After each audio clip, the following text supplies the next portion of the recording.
Okay guys, তো ফুটবলের কিছু এপিসোডের পর আজকে একটু ক্রিকেট নিয়ে কথা বলি। আজকে কথা বলবো যে দুটো এপিসোড প্রিভিয়াস আমি করেছি ইন্ডিয়ান ক্রিকেটের ফিউচার, তার এটা 3 নম্বর এপিসোড। আজকে দুটো ক্রিকেটার নিয়ে কথা বলবো, দুটো ইয়াং ক্রিকেটার, একজন উইকেট কিপার ব্যাটসম্যান আর একজন অলরাউন্ডার। ওকে, দুজনকেই তোমরা আইপিএলেও দেখতে পেয়ে যাবে। যারা যারা ফার্স্ট ক্লাস ক্রিকেট দেখো আমার মতো, যারা যারা ইমার্জিং প্লেয়ার, নতুন প্লেয়ারদের খোঁজ রাখতে ভালোবাসো, তারা অবশ্যই অবশ্যই চেনো এই দুজনকে। ঠিক আছে, তো এই আমার খসড়াতে আমার সমস্ত কিছু লেখা আছে, সমস্ত ফুল রিসার্চ আমি নামিয়ে ফেলেছি দুজনের সম্পর্কে রিসার্চ করে। তো প্রথমেই আসি যে উইকেট কিপার ব্যাটসম্যানের কথা আমি বলছি। তোমরা পাঞ্জাব কিংসে তাকে দেখতে পাচ্ছ অবশ্যই, প্রভসিমরন সিং। ওকে, প্রভসিমরন সিং জন্ম হচ্ছে 10th August 2000। ভাই আমার একই সালে জন্ম, আমারও 2000। পাঞ্জাবের উইকেট কিপার ব্যাটসম্যান, ওপেনিং তোমরা দেখেছো অবশ্যই, আইপিএলে দেখছো। তো খেলেছে কোন খেলেছে ভাই আমাদের ইন্ডিয়ান আন্ডার 19, ইন্ডিয়ান আন্ডার 23, পাঞ্জাবের রঞ্জি টিম, নর্থ জোন।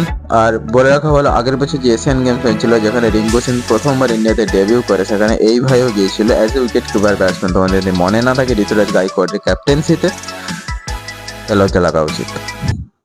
এরপরে ভাইয়ের অ্যাচিভমেন্ট যদি বলতে চাও, 2023-এর যারা যারা সৈয়দ মুস্তাক আলী ট্রফি দেখেছিল, ফাইনালে ভাই একাই মেরে ফাটে দিয়েছিল, একা সৈয়দ মুস্তাক জিতে দিয়েছিল, সত্যি বলছি আমি।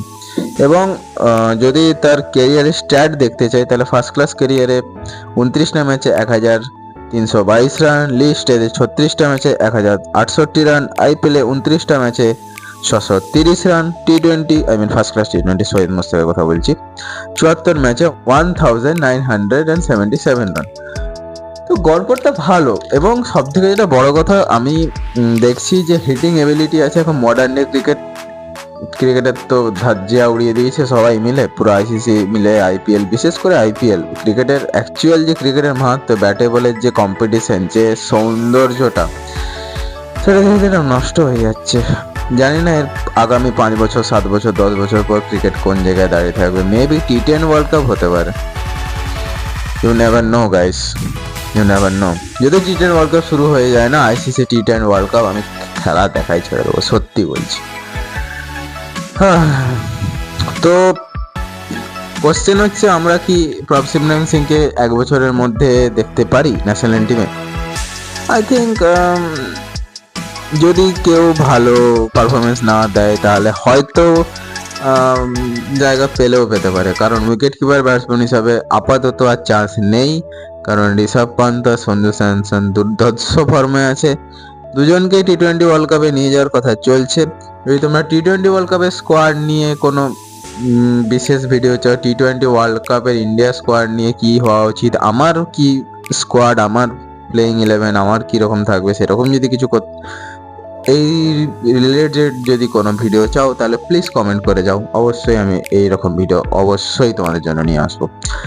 তো গাইস, সেকেন্ড প্লেয়ারের নাম বলি, সেটা হচ্ছে কেকেআরের অনুকূল রয়, অনেকেই চেনো। তো কেকেআর আসার আগে ভাই মুম্বাই ইন্ডিয়ান্সও খেলেছে, সেটা বড় কথা না। ভাইয়ের জন্ম 30 নভেম্বর 1998 ঝাড়খণ্ডে, 25 বছর বয়স। খেলেছে কোথায়? India B, Mumbai Indians, KKR, east zone আর ঝাড়খণ্ডের ডোমেস্টিক। 2018-19-এ সৈয়দ মুস্তাকে ডেবিউ করে, এবং 2018-19-এ রঞ্জি ট্রফিতেও ডেবিউ করে। এবং হ্যাঁ, 2018 সালে যে ইন্ডিয়া আন্ডার 19 ওয়ার্ল্ড কাপ জিতেছিল, সেখানে উইনিং স্কোয়াডেও ছিল। ঠিক আছে, তো এবার স্ট্যাটে একটু চলে আসি। 32টা ম্যাচে 1371 রান আর 98টা উইকেট, এটা ফার্স্ট ক্লাস। লিস্টে এতে 47টা ম্যাচে 921 রান, 42টা উইকেট।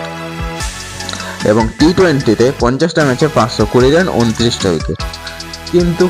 কিন্তু আমি কেন বলছি অনুকূল রয়ের চান্স আছে, কারণ লেফট আর্ম স্পিন করে না, অর্থোডক্স সোজা বল করে, মানে বল স্পিন করে না, বল ড্রিফট করে যায়।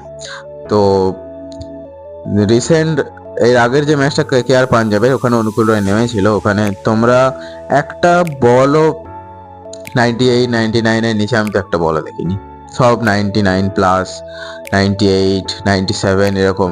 তো স্বাভাবিক, অতটা স্পিডে বল করলে বল স্পিন করবে না, কিন্তু উইকেট টু উইকেট বল করছিল, ব্যাটসম্যানকে কোনো জায়গা দেয়নি, এবং ব্যাটসম্যান যদি না দেখে মারতে চায় তো ক্লিন বোল্ড হবে, যেটা আমাদের এত বছর ধরে রবীন্দ্র জাদেজা করছিল। এবার রেড বল ক্রিকেটের আমি সত্যি কথা বলতে অনুকূলের পারফরমেন্স এখনও দেখিনি। রেড বল একটু বেশি স্পিন করে, একটু বেশি গ্রিপ হয় হাতে, এবং বেশি ওভারের ম্যাচ হয়, সেই জন্য আই থিঙ্ক রেড বলে উইকেট তো আছে, অনেক ভালো উইকেট আছে, এবং রেড বলে ইকোনমি প্রায় 2.88 এর ইকোনমি। তো তোমরা বুঝতেই পারছো যে অনুকূল রয়কে রাখবে কোনো ক্যাপ্টেন ব্যাটসম্যানকে মিডল ওভারে, মানে যে সমস্ত ওভারে পাওয়ার প্লে চলে যায়, পাওয়ার প্লে 2-3-তে, সেইখানে ব্যাটসম্যানকে প্রেসারে রাখার জন্য, যাতে বেশি রান না বেরিয়ে যায়, সেই জন্য মারতে গেলে আউট হবে অবভিয়াসলি, কারণ wicket to wicket stump to stump ball করছে, মিস খেলেই আউট, পুরো বোল্ড, মানে এলবি বা বোল্ড তো কনফার্ম। অনুকূল রয় আপাতত সত্যি কথা বলতে চান্স না থাকলেও যদি রবীন্দ্র জাদেজা কোনো সময় অফ ফর্মে চলে, বিশেষ করে ওয়ানডে ক্রিকেটে বা টি-20 ক্রিকেটে, তাহলে আমরা অবশ্যই ট্রাই করে দেখতেই পারি। ক্ষতি কি? নতুন প্লেয়ার আনার কোনো মানে ভুল নয়, কারণ একদিন এই সমস্ত প্লেয়াররা রিটায়ার করেই যাবে, তারপরে ইন্ডিয়া টিম কে সামলাবে? একদিনে আমি দুম করে নেমে গেলাম, দিয়ে সেঞ্চুরি মারলাম, that is not international cricket. International ক্রিকেটে অনেক কনসিস্টেন্সি লাগে, অনেক টাইম দিতে হয়। হ্যাঁ, if you are Sachin Tendulkar, if you are Virat Kohli, then you are fine enough to play any type of game in any condition.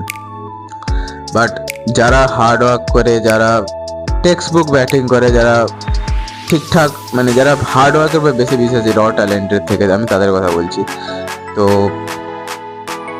আমি অনুকূল রয়কে দেখতে চাই, বিশেষ করে হোয়াইট বল ক্রিকেটে। রেড বল ক্রিকেটে আপাতত দরকার নেই, কারণ রেড বল ক্রিকেটে আমাদের কাছে বেটার অপশান আছে, যাতে এখনও খেলতে পারবে।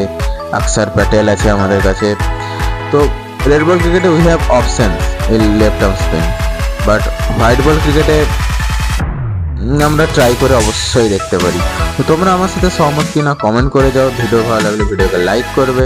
এরকম তোমাদের কোন কোন প্লেয়ার মনে হয় সেটা অবশ্যই লিখে যাও, এবং এরকম সমস্ত আপডেট, সমস্ত স্পোর্টসের নিউজ, ম্যাচ ব্লগস এবং অন্যান্য সমস্ত স্পোর্টসের খবরের জন্য চ্যানেলকে সাবস্ক্রাইব করে দাও প্লিজ।